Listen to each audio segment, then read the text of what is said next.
Welcome from Munich with the Sony Xperia E4g. It's a beautiful smartphone with a low price of around 120 to 150 bucks. We have seen it at the Mobile World Congress as a new product. Now it's coming out soon in white and black. I have here still a prototype, but you can do basically everything on this device already. That will be also available in the finished product. It has a removable back cover. As you can see, it's running Android 4.4.4. Maybe that was 1.4 too many, I'm not sure. And yeah, it's a beautiful 4.7-inch device, which is smaller than the Apple iPhone 6, for example, which has also 4.7-inch screen, but the battery is bigger and the cameras are supposedly on the spec sheet similarly as good, but for example it's a little bit thicker due to the fact that it has a bigger battery, but it's still non-removable, and it's also available as a single SIM or dual SIM device, which is again quite cool, but it's not waterproof as we have seen on a lot of Sony devices. First I thought it is a dual speaker device because we have here the two speakers, but no, this is actually just a microphone here on the bottom, and this is the speaker. On the back you have here also a speaker which is of course there for listening to music or to videos, anything like that. Here we have a 5-megapixel camera with a flashlight, microphone. As you can see, on top we have the 3.5mm headphone jack right there, and on the side here we have the volume rocker and the on and off switch like in the next generation or NXT devices like the Z1 or Z2, and then also here the micro USB for charging. Again, the whole thing is not waterproof. Here for a little lanyard or anything like that you have a little hole, so you can use that if you want to put it around your neck or just have something dangling there. So it's easy to remove the back cover, not too easy, that's why it's taking me a little while here to do this, but then you can see here that we have the one SIM card slot and the micro SD card slot. It has expandable storage since we have inside only 8 gigs, from which are around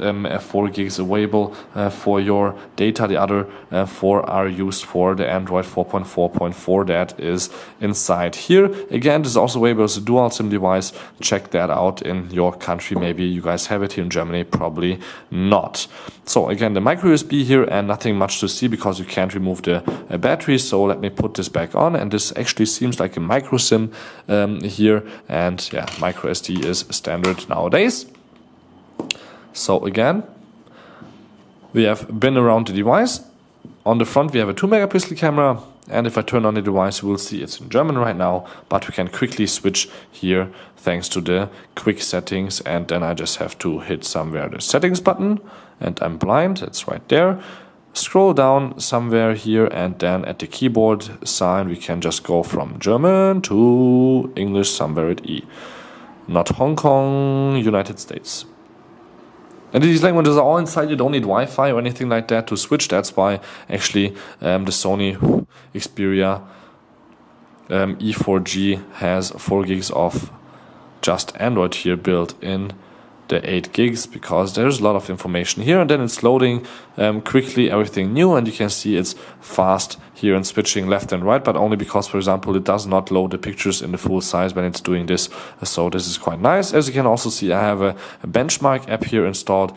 It's called Antutu, where we already ran the benchmark. It got around 21,000. There you can see it here, 678, and I could run the test again. And actually the code name for the E4g is the E2003. It's at least for the single SIM version. For the dual SIM version, maybe it's something different. Then we have here BB Racing and Temple Run, so we will try those out in a second when we are at the gaming part of our short little review. And you can see here again Bravia Engine 2.0 running nicely, smoothly on 1 gig of RAM, and of course on the not that high def resolution display it's 960 x 540, which is enough. Could be a little bit more, like an HD display in the Huawei or Honor 6. Maybe that's even an full HD, I'm not sure in there, but for 149 bucks, yeah, that's quite alright here still for everyday use. So if you guys don't know the Sony system or the experience, you can see I have here a lot of apps running right now. You can close these by swiping. I can also close all, or I can say I want to have my browser now in a small little window here while I do something else, and I can have that open and for example, chat in the background on Hangouts or Facebook Messenger or anything else you want. And you can, of course, move this also around if you want that. And you can have also here your settings and everything. But yeah, it's quite easy to use. That's, of course, also available with these little things like calculator and stuff like that. But yeah, it's also possible to just download anything extra here from the Play Store or place any widget in a small little window like that. And there's quite a few apps in the Play Store, as you can see. So again, back here, all the standard Sony software is of course installed. Maybe I haven't even mentioned that it's available in black and white, so no fancy colors like with the Z3 or the M4 Aqua, like coral or this gold, brown, whatever-ish. So yeah, cameras, let's try the cameras. Full HD on the back, HD on the front, I think. Here we have the front 2 megapixel camera. You can see, I see a little bit, well, dampered, or I don't know what it's called, but at least all my wrinkles are gone or anything like that, because the 2 megapixel front camera is just not that high res. I can go into the settings and you can see here that's the maximum resolution, 16 times 1200, but I can shoot HD videos, which is really quite nice.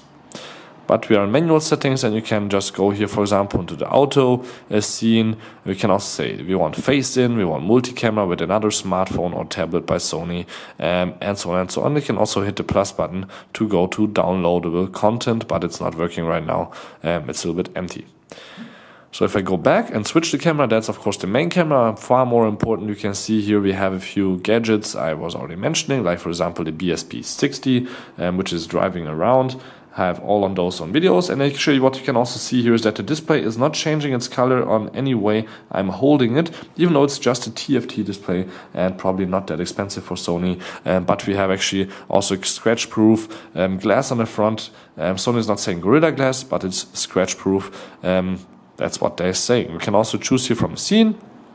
So I'm going skiing, for example, at the weekend. I could choose snow, white balance, and of course here my other settings with the, why is it 3 megapixel? It should be 5, then it's 4:3, and we can also choose here somewhere between video and picture, and then we can shoot full HD also. As I mentioned, that's the maximum resolution.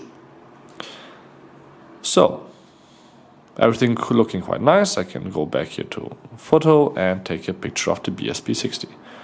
Now you can see it's quite quick when it comes to capturing, and with the flashlight that will be also quite handy. For example, if you are just outside here and want the flashlight, you can go to the quick settings and say you want to have a flashlight, and you don't even have to press the screen that often. You can just use 2 fingers, slide it down with 2 fingers, and they are right away here in the quick settings, not like with one with just the notifications.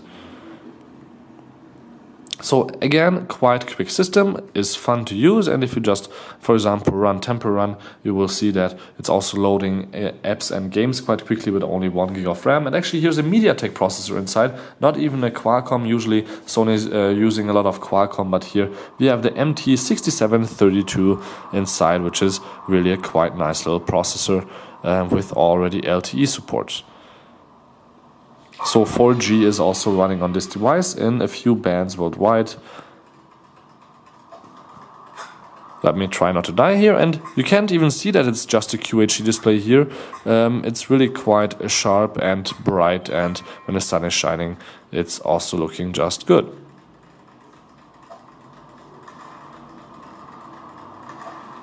So, but I'm not want to playing this too much. Let me just jump down here, go out again, maybe hit close all apps. Go back here and hit the BB Racing, and then we can try that out also. Sorry for turning off the screen. And while this is loading, and it doesn't even take even that long to load, again the price $149. It's 10.8 millimeters thick, which sounds like a lot since, for example, the iPhones are only 7 millimeters thin, but it doesn't matter that much since the battery is big enough inside, and it's just really fun here to play. Now, if you don't believe me that this dual speaker, if I hold my finger here on the back, you can hear the difference in terms of sound. And you can see this game, for example, also loaded quite quickly. And yeah, Sony did just a great job in implementing here this MediaTek processor in this smartphone, the Xperia E4g. And yeah, that's it already. So thank you much for tuning in. Don't forget to subscribe here to my YouTube channel. My name is Balazs. Thank you much for watching. Till next time, please tune in again, and bye.